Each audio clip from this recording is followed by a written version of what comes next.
Welcome to the Explainer. Today, we're going to talk about a really interesting idea in web development called micro-frontends. It's a completely different way to think about building the complex websites we all use every single day. So, let's start with a simple idea. Imagine you had to build a huge, complicated website. Instead of trying to carve the whole thing out of one giant block of marble, what if you could just snap it together, piece by piece, like with Lego blocks? Well, that's pretty much the core idea behind micro-frontends.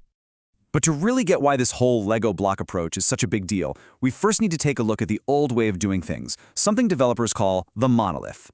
For a long time, building a web application really was like that marble sculpture. The whole thing, everything you see, everything you click on was all built as one single massive interconnected piece of code.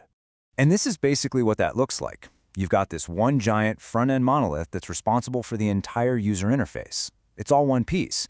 And yeah, that seems simple at first, but that very simplicity can become a huge problem down the line. So the trouble really starts when that application gets big. Making even a tiny update becomes this slow, risky ordeal. You get multiple teams trying to work on the same giant code base, and they just end up tripping over each other. And the worst part? A single bug in one little feature can bring the entire website crashing down. The monolith, it just becomes a massive bottleneck. And that brings us right back to our Lego idea, which turns out to be a really powerful solution. So let's check out this new way of thinking. What micro-frontends do is they take that one giant front end and they break it down into a bunch of smaller, totally independent applications. Each little piece is its own self-contained unit, and it's only responsible for one small part of the overall experience. And this right here is the perfect comparison. On the left, you've got the monolith, that one big block. But on the right, you can see the front end is now made up of separate, independent modules. Each one of those is a micro front end. It's one of our Lego blocks.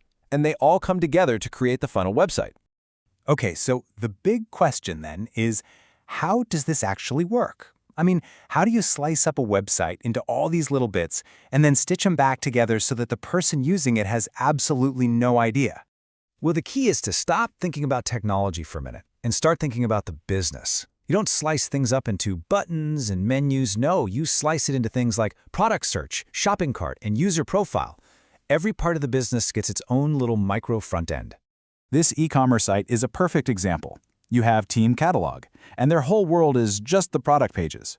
Then you have Team Checkout, and all they worry about is the payment process. And maybe there's a Team Invoice that just handles receipts. See? They're three totally independent teams working on three independent parts of the same website all at the same time. So once you have all the pieces, you have to put them together. And there are a few ways this can happen. Sometimes your very own web browser does the work of assembling the page. Other times, the company's server puts it all together before it even sends it to you. And then there's a middle ground, where a network of computers somewhere in between does the assembly, which can make things really fast. So you might be thinking, why go through all this trouble? It sounds pretty complicated. Well, because when you get it right, especially for a big company, the benefits are just massive. The real payoff here is that teams can finally be autonomous. Team Checkout can push updates 10 times a day, and it won't ever mess up what Team Catalog is doing. This means you can innovate way faster. The whole site is more resilient, and, believe it or not, the system actually becomes easier for everyone to manage in a long run. And this quote from AWS Guidance just hits the nail on the head. It's all about agility and safety. You can make specific changes, you can do it quickly, and you can do it with confidence, knowing you're not going to accidentally break the whole system. But, and this is a really important but, this isn't some kind of magic wand you can just wave at any project. It definitely comes with its own set of trade-offs. So let's be super clear here. If you're a small team building a simple app, a monolith is almost always the way to go. It's just faster to get started. Micro frontends introduce a lot of complexity right at the beginning. You've got more pieces to manage, more things to coordinate. That extra work is really only worth it when your app and your company get to a certain size and complexity. And that kind of leaves us with a final thought to chew on. As the websites and apps we use every day get more and more complex, is breaking them down into these smaller, more manageable, independent pieces the only way we can keep up? Is the future of building big things actually all about building small?